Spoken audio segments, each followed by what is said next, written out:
Total happiness. Nano. Kaya po siya ng pera lang ang problema. Kita mo sa pinagda. Kasi ito. Itang money can buy happiness. Sabi dito, money Wow, is the universal provider for everything except happiness. except happiness. And a passport for everywhere Siguro, except heaven. they have ang tao, they have money, they consider that happiness. Pero concerning total happiness, ala. Kasi happiness, pinasabihan tayo kanini, from God's perspective. Of course, pleasure, like if you are able to buy good food, that's pleasure for the moment. Money can buy also happiness. Sometimes. That's more pleasure. Pero Kasi yung sa Bible kasi happiness, yung hindi relative to your circumstance. Usually these are things which money cannot buy. Love, peace, diba? Justice, na yun yung mga can really bring you peace of mind, peace of heart. Yun yun. Yung happiness na sinasabi na what the world offers to us is something short-lived. I can be happy drinking to death. The following morning, mas matawag. It's something short-lived lang. Oh, something. For as long as you're on earth, ang happiness natin talaga, it's not something to satisfy you eh. People are always lonely, they never get satisfied, di ba? Doon mo lang makikita nga yung pagdating sinasabing rhetoric, hindi makontento ang tao. Yung puti na ang buhok, nagpapaitim. Yung itim, nagpapas-straight, yung mga bata. Yung kulot, pinapadiretso. So, ganun ang tao. We never get satisfied because nandito pa tayo. This is an imperfect world. The Lord created it is perfect. Pero tayong nangyayari natin, iba yung ating concept of happiness.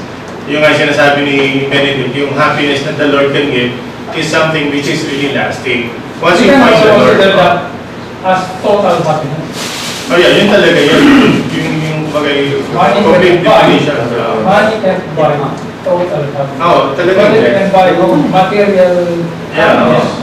Pleasure short-lived. Something hedonistic.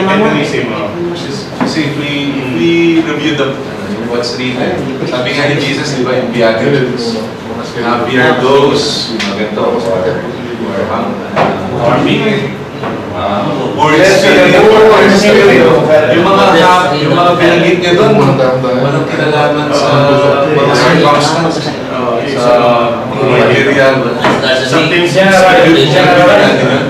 yung mga particular na sinabi ni Jesus. happiness is something spiritual. Nandito kasi tayo, we're laying back, sitting back. Kumbaga yung we're trying to see ang buhay natin yung nasa tamang kaya direction. Kaya sabi ko kanina, yung introduction ko, sana tingnan natin yung buhay natin from the perspective of natin, sa ating perspective. Kasi kung perspective din natin, hindi natin kailangan pumunta dito. Pagpatuloy natin yung buhay natin. The reason why we were attending this retreat is we want to know kung nasaan tayo at this time in our life, tama pa ba? Kailangan may baguhin na. So, when we talk about yung mga words natin, let's talk about them sa perspective together. We're talking of happiness. Happiness according to The real happiness perspective. Tama yung suggestion ni Benedict, if you want to read it, yung Sermon on the Mount ni Christ, Matthew, maganda comprehensive, chapter 5. Chapter 5. No? So, maybe you can do some personal reflection dyan sa kanya-kanyang bahay.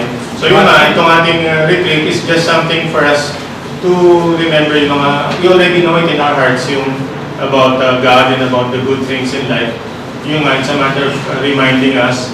But in the end, we can all have our personal retreats at home anytime. Basta may material God, you can even conduct with your families.